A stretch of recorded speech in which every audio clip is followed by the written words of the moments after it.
Well, some things don't change, but others do change. The first change that you are going to see because of the president's call for devolution is that you will see more activity being done by Bulawayo Metropolitan Province, and the people in the region are going to take a very big lead in leading us in celebrating this independence. Yes, it will be a national independence celebration with a Bulawayo character. So that's the first thing, and we are determined to make sure that it succeeds in the way that the Bulawayo is wanting to organize. There are a number of other activities which Bulawayo, because of creativity, because of this devolution, they've been allowed to have creativity, and they are creating some deliverables which we have not used in the past, and they will unveil them as we go on. And I don't want to preempt, but certainly some things which they proposed and the government is accepting their lead have not been done before. That will come out very clear.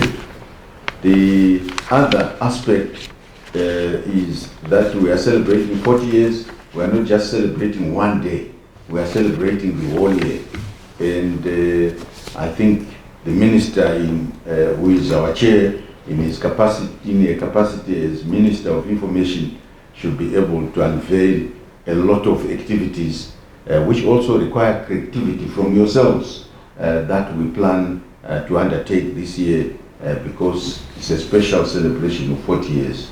There will be other things that have been proposed, such as floats, so that the economic sectors can participate from tourism to industry to other sectors of the economy. They will be able to showcase using floats in and around Bulawayo when the celebrations are going to take place. So you are not going to just go to a stadium, Papa Fields, and you celebrate. You could celebrate while you are in the streets because you are going to be engaged with these floats that are going to be parading on that day and days before.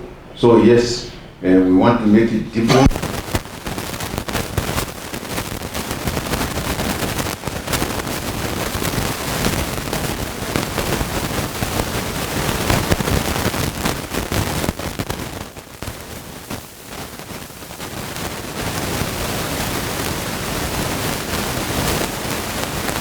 This is special. This is 40 years of independence. It should bring Zimbabweans together. We should be more unified and should be working towards the Vision 2030 together.